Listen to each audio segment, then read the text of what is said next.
ચલો next question 3.3 question next છે કે એ સમમિત કે શ્રેણિક હોય કે વિસમિત હોય તે મુજબ તદનુસાર બી ડેશ એ બી પણ સમમિત કે વિસમિત થાય. એટલે એ પર આધારિત રાખે છે. એ સમમિત હોય તો સમમિત થાય.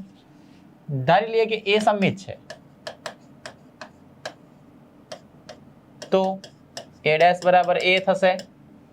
ત્યારે આપણે બી ડેશ એ બી નો પરિવર્ત મેળવવાનો, જેમાં બી ડેશ એ બીમાં એવું કરી શકીએ બી ડેશ એ બી નો હોલ ડેશ.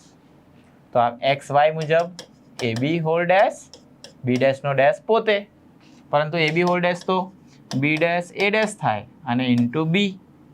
હવે એ ડેશ બરાબર એ હોવાથી આપણે એ ડેશ ને એ લખો તો બી ડેશ એ બી પોતે જ મળે છે. ચેક કરી શકો છો કે બી ડેશ એ બી નો હોલ ડેશ પોતે મળે, માટે બી ડેશ એ બી સમમિત થાય.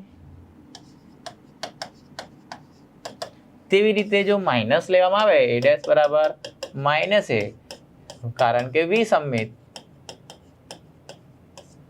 તો બી ડેશ એ બી નો હોલ ડેશ એ આ મુજબ જ મળે કે B dash A B whole dash is equal to A B dash into B dash નો ડેશ બી પોતે. તો આમ એ બી હોલ ડેશ તો બી ડેશ એ ડેશ થાય, પરંતુ એ ડેશ બરાબર તો માઇનસ એ છે તો માઇનસ બહાર લઈ લઈએ તો બી ડેશ એ બી એ માઇનસમાં મળે. તો માટે બી ડેશ એ બી વિસમિત શ્રેણિક છે. બરાબર છે. તો આ પ્રમાણે એ પર આધારિત છે કે એ સમમિત હોય તો બી ડેશ એ બી સમમિત થાય, એ વિસમિત હોય તો બી ડેશ એ બી વિસમિત મળે.